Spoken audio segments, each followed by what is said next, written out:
hope you're all doing well. Everyone has their own definition of success. However, not every definition out there is healthy or correct. So, today I'll be discussing what success means to the general public. Is there a healthier and a more purposeful way of success? How can we see ourselves as not failures? I also want to talk about what makes men and women successful. Are there any similarities or differences between them? So, let's get into it. Firstly, let's take a look at what the dictionary definition of success is. The achieving of the result wanted or hoped for. Another definition is reaching a goal or accomplishing something you've set out to achieve. Both of these definitions focus on a desired result / accomplishment, okay? Let's take a look at another definition. Success is something that achieves positive results. Again, this definition focuses on results. However, it says positive results. So what does positive results really mean? What if we set a goal for ourselves and it was not what we had hoped it would be? How can we guarantee that we will have a positive outcome once we reach our goal? The truth is, we can't, because we will never know what will happen to us in the future. We can only predict it and plan it. So how can we be assured that we will be successful? It all starts in the mindset. We have to do everything one step at a time and one day at a time. Generally, there is no peak or end goal to success. It's all about the journey. Think of it like this. You set yourself a goal to become a millionaire, and you work hard and eventually you become one. Then you'll set an even higher goal of becoming a billionaire. And you realize that once you get there, you're not happy with the outcome. So how can you guarantee happiness and true success? What do you need to concentrate on? You need to concentrate on and focus on the journey and not the destination. We all need to learn to be happy and content with what we have now and where we are now. Definitely work hard on your goals, but don't be discouraged that you only made 1% or even 0.5% progress instead of 100%. If you got 75 out of 100 in a previous test, and in a recent test you got 77 out of 100, don't be discouraged that you did not get 100 out of 100. Progress is still progress. If you know what you want in life and you are working towards it, towards your purpose, you are successful. Even if you are on day 1, you are still successful. Every successful person that you know had a day 1, except now they're probably on day 5,000 or something. You need to give yourself time and keep working hard and smart to reach your goals. The main point that I'm trying to convey is that society only sees you successful once you are at your destination or at your peak, when in reality you are already successful because you know what you want and you're working towards it. You know your purpose. Now I'm going to share with you some ways that I use to help me concentrate on my journey and not the end goal. I try not to compare myself to others, but only compare myself to my past and see how much I have grown, how my mindset and attitude have changed, and how much I have learned over the years. This is a lot more motivating for me because I can see how far I have come, and it also helps me to reflect on what I can do better or differently to move on to the next step in my life. Secondly, I like to focus on how I feel rather than what the outcome is. Allow me to elaborate. Let's say, for example, you want to lose weight or lose a few inches of your stomach. Instead of looking at this number on the scale or the number on the measuring tape, pay attention to how you feel. Are you happier? Are you more energetic? See how much better you are sleeping and how much you are eating now because you're burning more calories. Realize how strong you have become because now you can hold a plank for more than 30 seconds, or you can do more than 5 push-ups, and you can lift heavier weights. Notice how many breaks you are taking during your workouts because you are getting better at it. These are healthier and more realistic ways of measuring your health success instead of looking at the numbers, which are unreliable and constantly fluctuating throughout the day. Let me give you another example. You want to read 50 books a year, so that will be 1 book every week. So instead of basing the goal on the number of books that you should read, ask yourself these questions. Has your imagination and creativity improved? Has your language advanced? Did you learn any new vocabulary? Did your concentration get better and you are daydreaming less when reading? What did you learn from this book? Even if it's a storybook, what did you learn? How did it inspire you? And what were you thinking about when reading it? If the book was about self-development or non-fiction, what did you learn from it that you can apply to yourself so that you can improve the quality of your life? Reflect on every book you read. Shifting your attention to what you have learned and how much you have improved instead of the number of books you've read is a much healthier way of measuring your academic success. This leads me to my next point. Why? Why do you want to reach that goal? Why do you want to read so many books a year?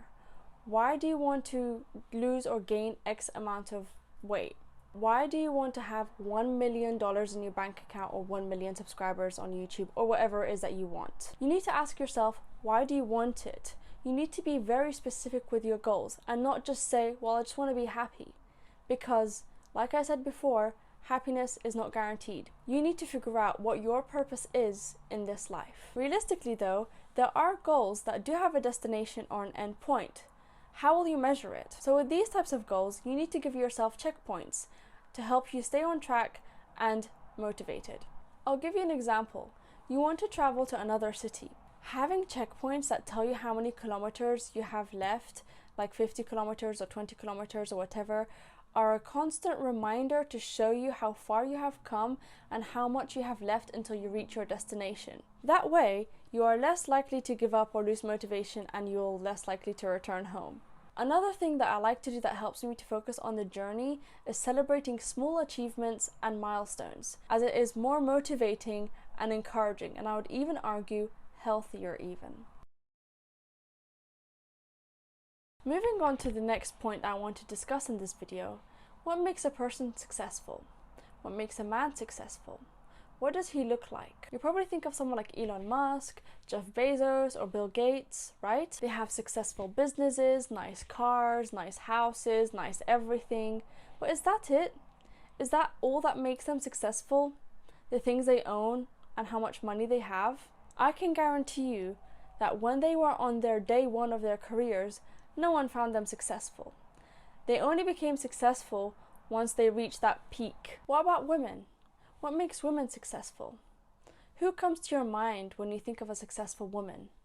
The Kardashians, Ariana Grande, Taylor Swift, etc. Is it their beauty or singing talents? It's the same idea for women really, except they have a lot more pressure than men do, because they are expected to have a successful career, make lots of money, be a great mother to multiple kids because one is not enough, and be a great wife, and on top of all of that, she has to look young, fit, and beautiful.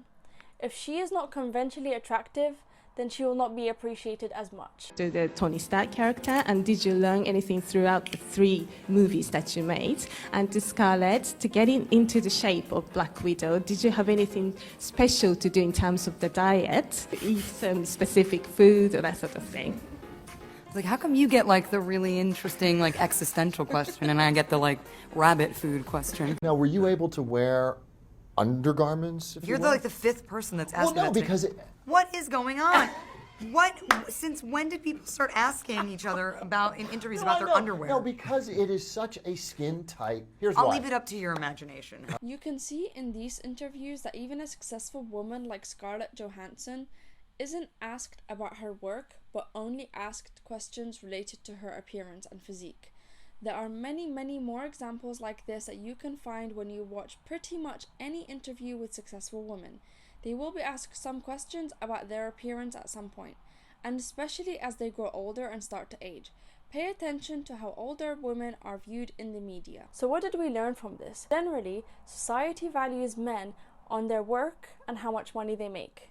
And they also value women on also how much money they make, as well as being a great mother and a great wife.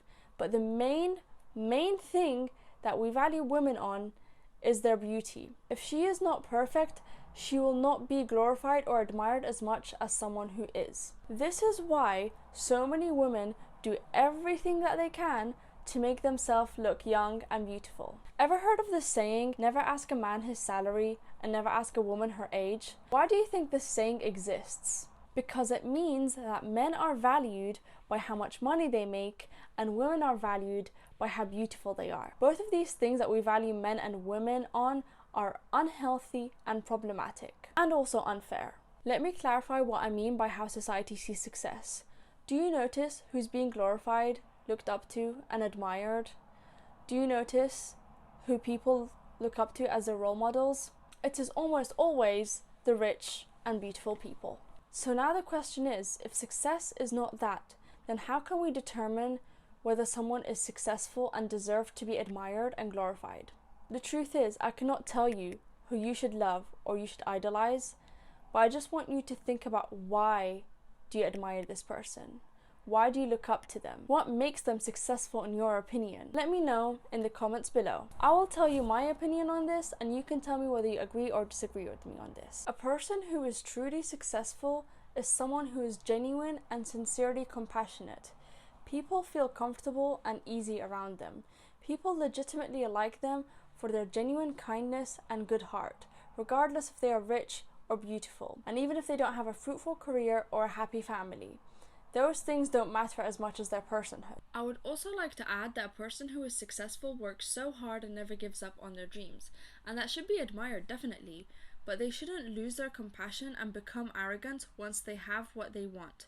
And I think that's where the problem is, because many successful people become really smug and full of themselves because they have a lot of money or successful business, or they are conventionally attractive. Finally, I want to ask you this: what do you want to be known for now? And what do you want to be known for when you die? Think deeply about this. Thank you so much for watching and listening. I hope you learned something new or gained a new perspective about success. Please let me know your thoughts below. I would love to hear it. Please stay tuned for my next video, where I will go into more depth about women's success and why women are valued only on their beauty, and how women can see themselves as more than just a pretty face or fit body. I thank you again for watching and listening. I really appreciate you. I hope you have a good day or good night, and goodbye.